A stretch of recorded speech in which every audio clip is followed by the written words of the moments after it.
All right, guys. So, welcome to Family Houston's weekly Facebook Live series. Tonight is all about mental health.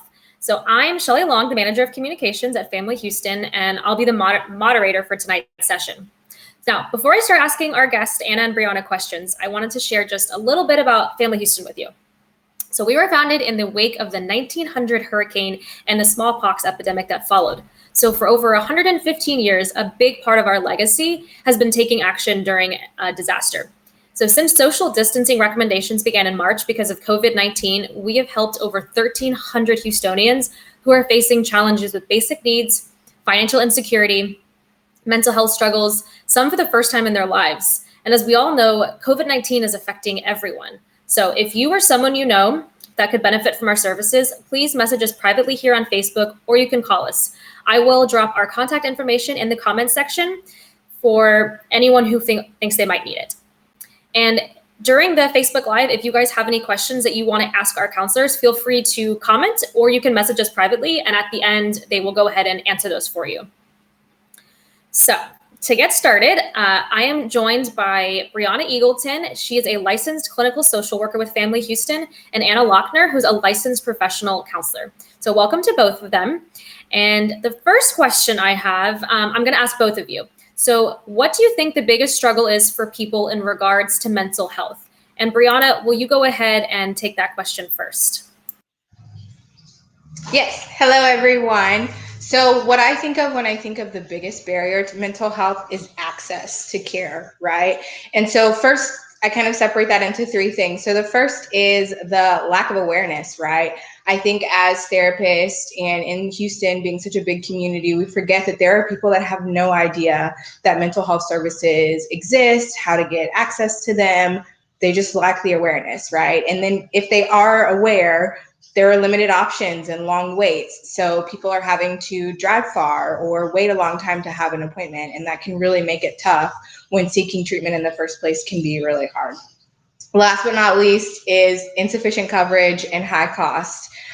Insurance coverage has come a long way when it comes to mental health care, but we still have really high copays. And then for those that don't have insurance, the resources out there are very limited when it comes to self-pay clients and people that are not covered. And so with all of that, access can be really tough. And so now I will switch over to Anna.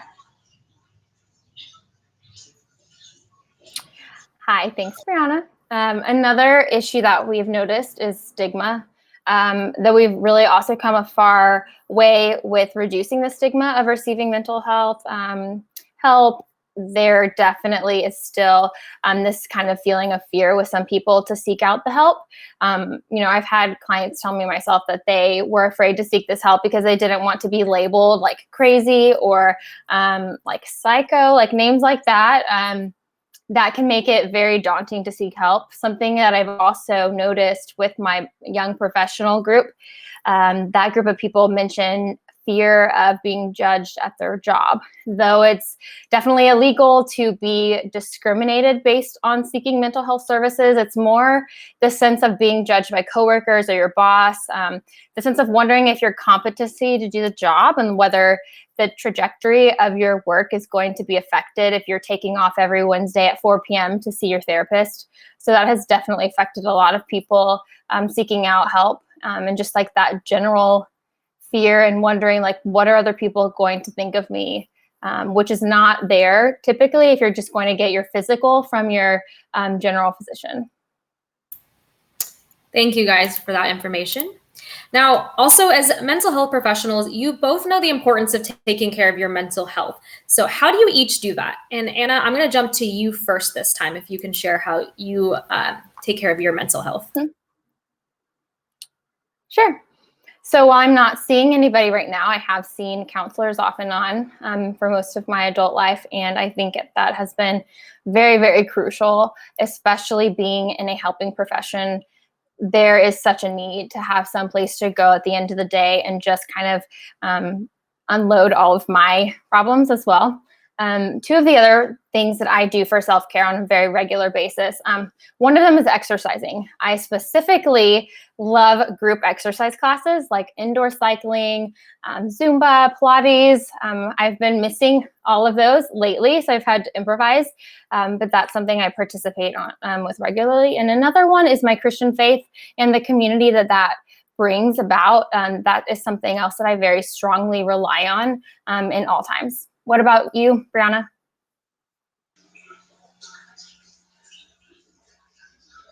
Sure. So self-care is a big thing to me. And I feel like it's one of those like hot topics now where self-care is like doing a face mask or taking a bath. And whereas that can definitely be self-care, I like to, for myself and for my clients to kind of separate it into two different components. And the origin of self-care that is focusing on a distraction, and then that's actually focusing in on maybe what's causing me stress or anxiety or whatever I'm feeling in that moment. For distractions, like Anna, I love exercise. That's been something we've definitely had to get creative on during this time, but it's amazing spending time with people. For me, I'm an extrovert, so being around my friends and family fills me up, makes me feel good. Another thing that's been tough now, thank God for FaceTime, but that's been tough. And then also just being out in nature, all of those things are really good. They kind of distract me from what's going on, and I can do something that kind of fills me up. On the other side is dealing with things that are stressing me out. And so therapists go to therapy. So therapy's been monumental for me in that, in focusing not only on maybe professional issues and stresses I may have come up, but my own issues as well. And then just making sure I'm doing things to kind of process the things that are going on for me, whether that be journaling or talking to someone, but actively doing things to kind of really hone in on the things that are stressing me out. So yeah, that's what I've got. Perfect. Thanks, Brianna. So in moderation, if for my mental health, I go on Amazon.com. Is that okay? Absolutely. Everything in moderation. Great. I'm actually going to keep you up here, Brianna. I have the next question for you too. What tips do you have for people who are searching for counselors or psychologists? Right. So I think this one is really big, right? Because fit is everything. And so whenever you're going to see a therapist, there are different questions that you want to ask them. And that can be anything from, if you have a specialty area, there are many counselors that do one treatment that's very focused on a certain issue that someone might be coming for, trauma, anxiety, those kinds of things. So do they do something specific? Do they have that specific area? Or kind of like at Family Houston, we all do a bunch of generalized things. And so just asking that question to see, hey, maybe I don't want to see someone that focuses on childhood trauma if I'm coming for work stress, right?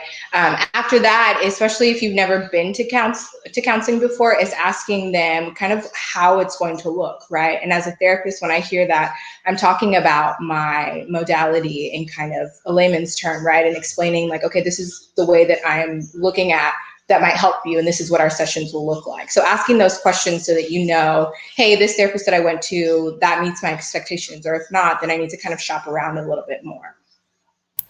Perfect. Thank you. Those are some great tips that are really important to remember. The next question I have is for Anna. Anna, what do you think we can do as a society to make mental health a more comfortable and normal topic to talk about? Because I know, as you mentioned earlier, stigma can be a big thing. So what can we do to help with that? Well, without going into any need for major policy change across the board, I can just say that we need to talk about it. We need to talk about mental health more. We need to make it more normal in all areas of our life, whether you have struggle with depression or anxiety, or whether you know somebody that's going through it right now. It should not just be kind of like pushed aside, beat around the bush type thing. If I tripped over a chair, broke my ankle, I would have no problem calling my friends and saying, hey guys, I can't make dinner tonight. I'm at the hospital. I broke my ankle. However, if I had a friend who was going through a major, major panic attack, having a hard time breathing, can't leave the house, would they be as likely to contact me and say, hey guys, I can't make dinner tonight. I'm in a major anxiety spiral. I'm having a major panic attack. I hope for some groups out there, the answer is yes, that both instances would be equal. But I think for a lot of people, it's not. And so I think until mental health and physical health are viewed equally, then, it's still going to be a problem in society. So I think that both need to be talked about on an equal level. So yeah, that's my advice. Talk about it, normalize it. I like that. We can all do our part in that. So while I have you up here, I'm going to go ahead and ask you, do you have any suggestions for maybe any good books we can read, especially during quarantine? We've got some extra time, or apps, or maybe podcasts to listen to for those who are starting to go back to work? Yeah. Well, I love Brene Brown. Some of you may know who she is. She used to teach at U of H in the School of Graduate Social Work, but she has several books, several podcasts right now. One that I would recommend is called The Gifts of Imperfection, and that one deals mostly with self-acceptance and how you can't really have a sense of belonging to other people until you accept yourself. And then there is an audiobook I really like of hers that is called The Power of Vulnerability, and that deals more with feelings of vulnerability and courage, and just how there's no real connection between people until we allow ourselves to be vulnerable. And then two other things that I like are the Headspace app and the Calm app, which give many, many opportunities to practice meditation. There's different levels of it, depending if you've done it your whole life or if you've never once tried meditating. They have different breathing exercises, all kinds of things like that. And I believe both apps have some sort of free trial that you could try out before committing to an actual membership.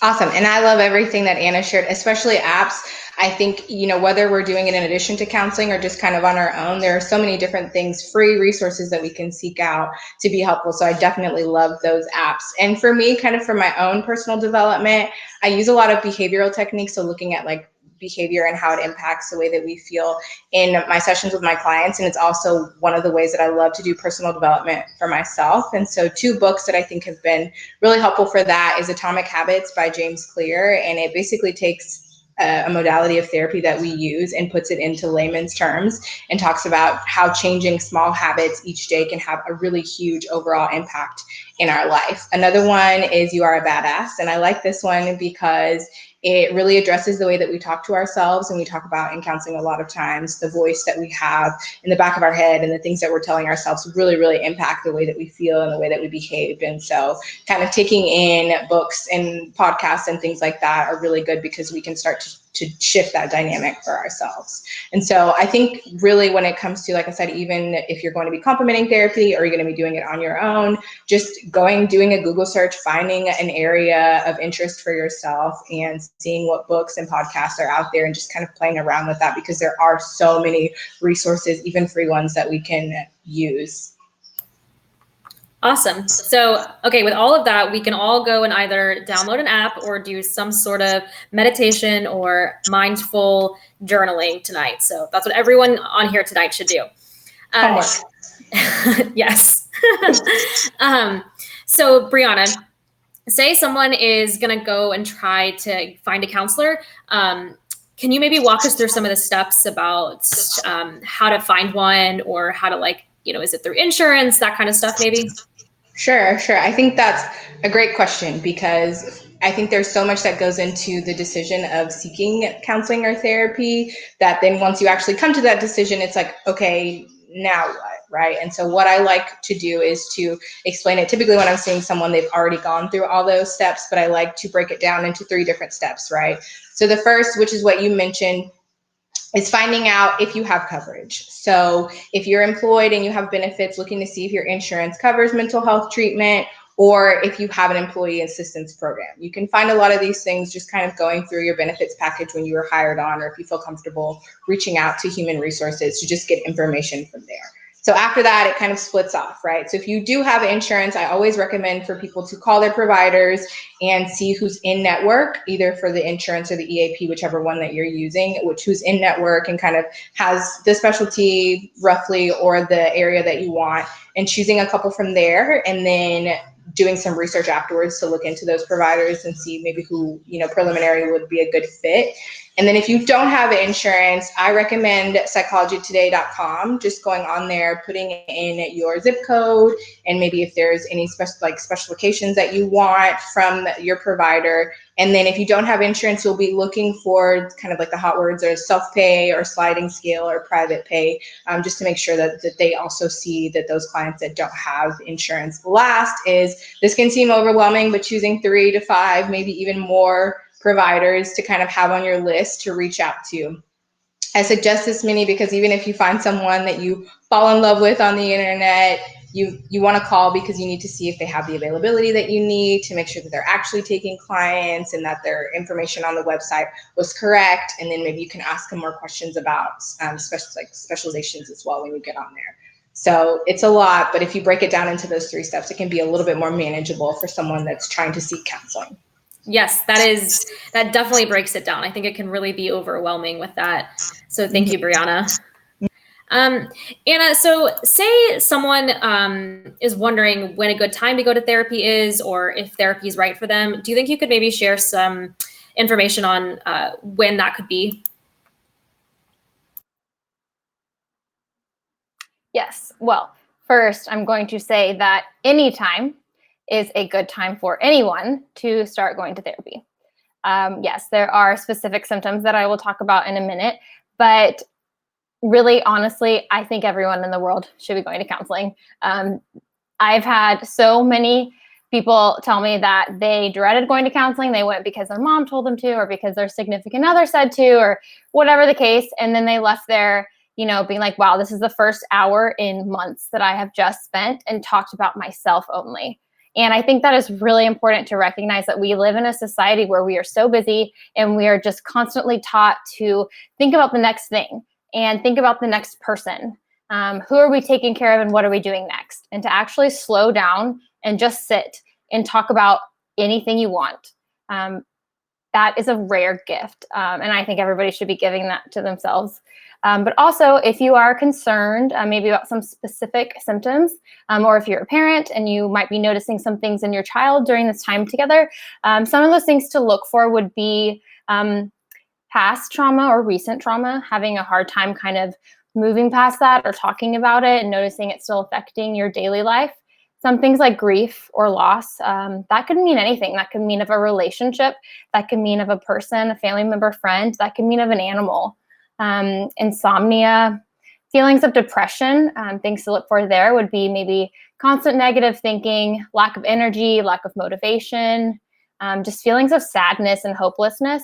Also, we all struggle with anxiety and stress at times, but then sometimes it becomes almost constant and we can't shake that thought, that ruminating over and over and over again. That could also be another sign that maybe there's just something going on that you would want to process through with someone else. But then also, there also doesn't have to be like a mental health diagnosis given to you for you to seek counseling. You could just be going through a life transition, good or bad. I've had many people come talk to me about preparing for their first child, or graduating from college and starting their first full-time job. Those are, most people would think, great things, but they also cause a lot of anxiety. Your whole world is shifting. Everything in your life is about to be different, and that can be scary. So just life transitions in general, relationship problems, communication issues with your child. We would love to talk to you about all of that, any of that. That's a really good reminder, especially that it doesn't have to be a negative or a bad experience that we're going through. Just that's a lot to process, some of those things. Right. And I think too, like right now, I'm imagining people probably are dealing with maybe like wedding cancellations or maybe some like graduations that they don't get to attend. So maybe there's also some more of that we're seeing right now. So thank you, Anna. Yeah. So also on the topic of therapy, I know there's a lot of different terms that can come with it. So Brianna, do you think you could maybe explain what the difference is between counselor, therapist, psychologist, psychiatrist? I just kind of think there's a lot of those terms that are flying around that might be confusing, especially for people who aren't in that field. Sure. And I feel like there's so much to that, from like what schooling they have and what training and certifications and everything. And so what I'll try to do is answer it from the perspective of someone that's actually seeking treatment. So there's counselor and therapist, which a lot of times are used interchangeably. We actually sometimes even at the office will use those kind of both terms interchangeably. But the biggest difference that I found is that counselor sometimes is more of a broader umbrella term. So there are school counselors, there are career counselors, life coaches, those different things kind of that go under the counselor umbrella that are not necessarily master's levels clinicians, right? So then when we move on to therapists, that's when you're seeing the master's levels, licensed clinicians that are trained in evidence-based practices to treat different mental health disorders, anxiety, depression, things like that. This is most frequently often what people are looking for when they say, hey, I want to go to therapy. They're looking for a therapist or that licensed clinician, or they're looking for a psychologist, right? So then it gets even more kind of confusing. So a psychologist also does the therapy component and can provide treatment for mental health disorders. Also, they have additional schooling and training that allows them to use assessment tools so that they're actually able to formally diagnose mental health issues and also provide recommendations on what treatments might be best. So that's kind of how psychologists differentiate from therapists. And then there are psychiatrists lastly, and these are medical doctors that have a specialization in treating mental health disorders. That can be a little confusing too, because there are primary care doctors or general practitioners that also prescribe medication, especially for more common things like for children with ADHD or adults that are struggling with anxiety or depression. But a psychiatrist is someone that has that specialized training for mental health disorders. So typically when people are saying, I want to go to therapy and have someone to talk to, they're looking for a therapist or a psychologist. If they're wanting to get diagnosed, they're definitely looking for a psychologist. And then if you're looking for medication, then you're wanting to see a psychiatrist. So it can get confusing for sure. That definitely clears it up a little bit. So thank you for kind of explaining the differences between those, and maybe that'll help someone kind of figure out which one they should be looking for to help them through some of this right now.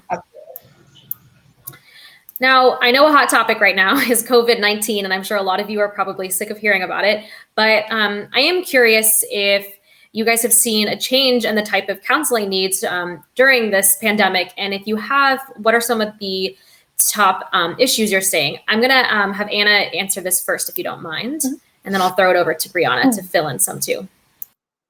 Thanks, Shelly. Well, actually, very similar to what you just mentioned when I was talking about the last question.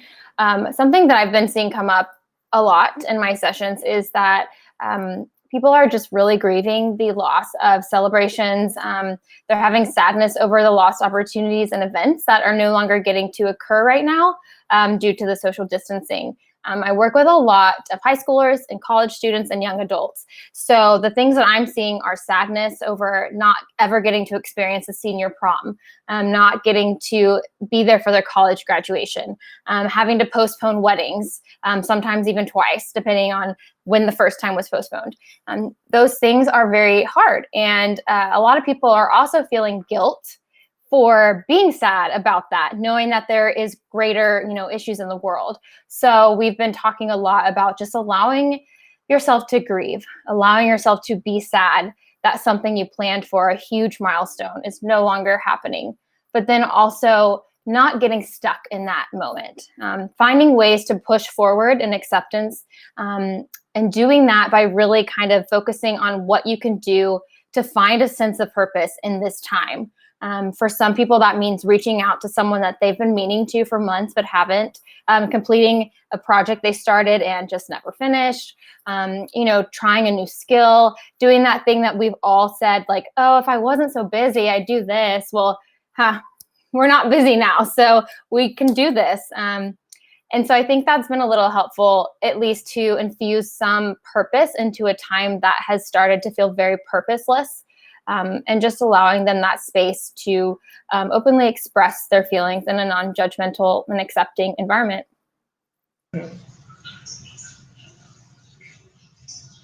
Yeah, I love that. Like having that balance between like, yes, we need to grieve, and also how do we move forward and make this time meaningful. I think for me personally and with my clients, it's been interesting because there was life before COVID, right? There were reasons that my ongoing clients were coming to see me. So now you're seeing the combination of that life that was happening before this and then COVID. And so I feel like clients with anxiety or depression, a lot of times their symptoms are being exacerbated, right? And so I'm seeing people are more anxious, they're more depressed. And so working, like Leanna said, on acceptance and making meaningful, things happen during this time has been important.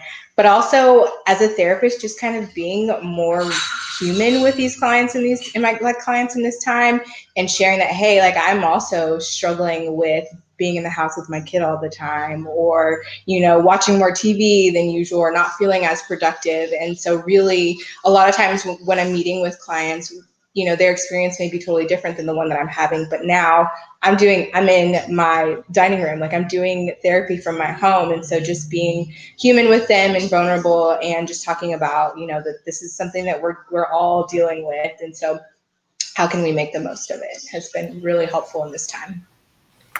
That's great. Thank you, Brianna, for sharing with what you're seeing your clients go through right now. Mm-hmm. So I have one other question, and Anna, I'm going to have you answer this. Do you think we're going to continue to see more virtual counseling in the future, or is this just because of the pandemic right now? Well, I can't give, a definitive answer. I do hope that virtual counseling continues to be more accessible once this is over. There are definitely benefits to meeting in person with your counselor, and I know some therapists are going to continue maybe to want to go down that avenue only. Personally, I do think that this can be very, very helpful in certain situations, and I think it could be useful depending on, the practice where you are. I think it can be useful that this is used in conjunction with in-person therapy. There are definitely situations where somebody may not have access. They may not have transportation to get to the counseling office. And this would be kind of a situation, like an exception, where they could still meet with their counselor. There are times when someone is really in the middle of like a panic attack, and to get in a car and drive somewhere would not be feasible. And so this type of thing could keep them from having to late cancel an appointment and not get the help they need. So personally, I do hope that it is more accessible, maybe in conjunction with already like in-person relationships. But yes, I do hope that it is possible to be more of an option. And I guess we'll just see what happens from here. That's really great, Anna. I hadn't really thought about the fact that someone could be in a crisis mode and actually really need that help and not feel like they can get it. So hopefully we'll continue to see some of this. So like I said, those are the only questions I have. I've seen a couple come through the audience. So I'm going to throw you and Brianna up here, and then I'm going to ask them, and you guys can just answer them, whichever one you want to. So let's see here. I've got one from Diane, and she is wondering if one of you can maybe explain what behavioral health means. I can explain that one. Behavioral health is one of those things that you'll often see a lot of people use them interchangeably with mental health. The biggest difference with behavioral health is kind of when you break behavioral health down, what it means is how one certain behavior affects either your mental or your physical health, right? So it's actually the umbrella that mental health can fall under. An example of something that would be behavioral health, but not necessarily mental health, is looking at how different eating behaviors might contribute to high blood pressure or diabetes or different things like that are physical health. On the mental health perspective, you definitely are looking at how different behaviors can contribute to mental health disorders as well. So it's just kind of a bigger umbrella of what encompasses mental health. So that's a good question, though. There are a lot of terms in mental health.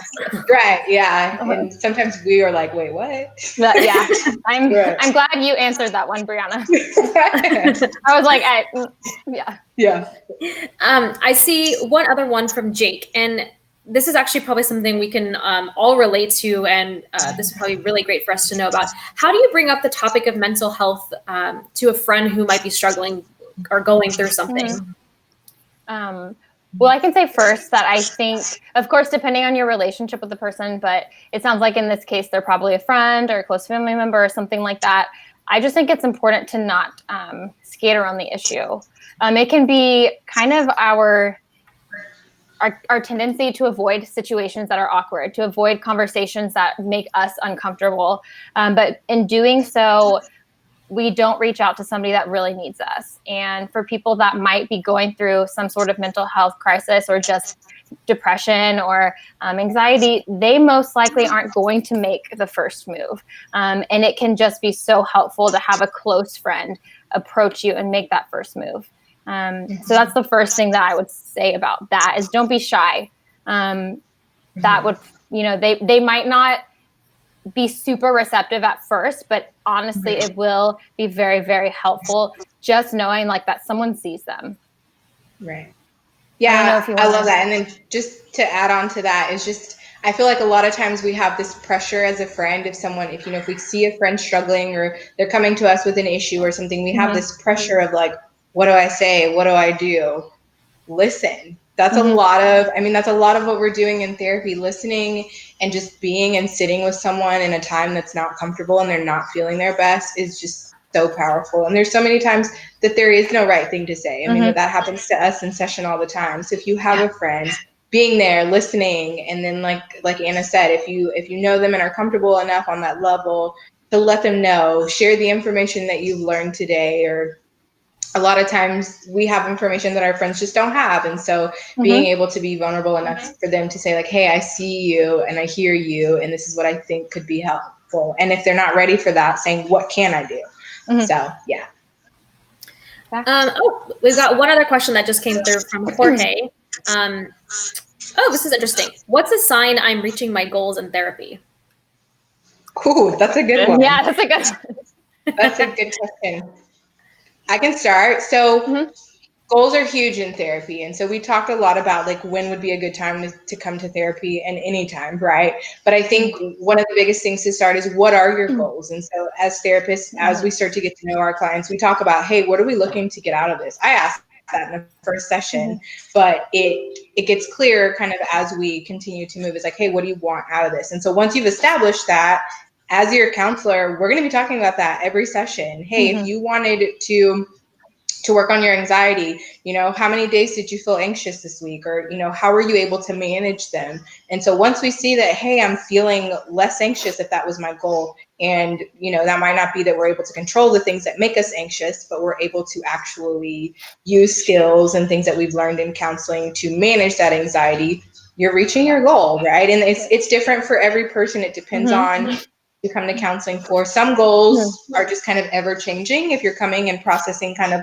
life, then life continues to happen, right? But a lot of times we see clients that are coming for like a solution focused type issue, right? And so once you see your symptoms reduce and you're moving forward, then that's a good sign that you're kind of reaching your goals. And at that point, you can reevaluate. Do I have new goals, or do I feel like I can kind of take a step back or take a break, or so it just really depends. But good question, Jorge.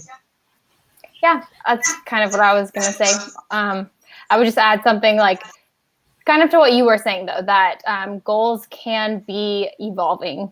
And I think something that kind of surprises clients sometimes is they'll come in with a very specific goal. Like they think they're coming in to work on this. And then a month later, they're like, we haven't even touched that topic. And so I think it's okay to reevaluate frequently with your counselor. Like, is this still what's important to me? And has this, working on this goal, has that improved, my daily life? We use a lot of measurable goals at Family Houston, ways just so that you can actually track some progress. Similar, like what Brianna said, like actually numbers, like how many days of this week did you, go to bed crying? Well, okay, how many days did you wake up and reach out and call a friend instead of just laying in bed all day? Like actually having numbers to show this is where I started, this is where I am now. It can give a better picture. So that's really great. Anna, I think one of your coworkers might be on the chat because she also said having measurable goals, literally what you just said. So looks like you guys have some support out there tonight. Love it. So I don't think I have any other questions that have come through. So is there anything that Brianna or Anna, you guys want to add, or do you feel like you've covered everything you would like to tonight? I think I've covered everything. Thanks for watching. And like I said, people talk a lot about like, what is therapy? And I said, I feel like this conversation is really good for someone that's ready to take that next step and to kind of just break down the barriers that are there. And for those that are in this community, we're here, we're taking new clients, we're loving doing this kind of work and being able to reach people in a time that counseling is a lot more inaccessible and adds more barriers. We're here to break them down, and I enjoy doing this and being able to connect with you guys in this way. Awesome. Well, thank you both for joining me tonight. I think we've all, including myself, have gained some really great information and some new tools and tips to work on our mental health. Yeah. Thank you, Shelly. Absolutely. Thank you. Bye. So thank you guys for tuning in tonight. We hope you have learned something, and just remember that Family Houston is here for all of you, just like Anna and Brianna said. So please reach out if you or someone you know is struggling with meeting their basic needs, finding employment, getting their finances in order, or as the topic was tonight, mental health. So we are here for you guys. I dropped the contact information in the chat box or in the comments, and it's also on our Facebook page and our website. So please reach out to us. That we're here for you. So thank you guys.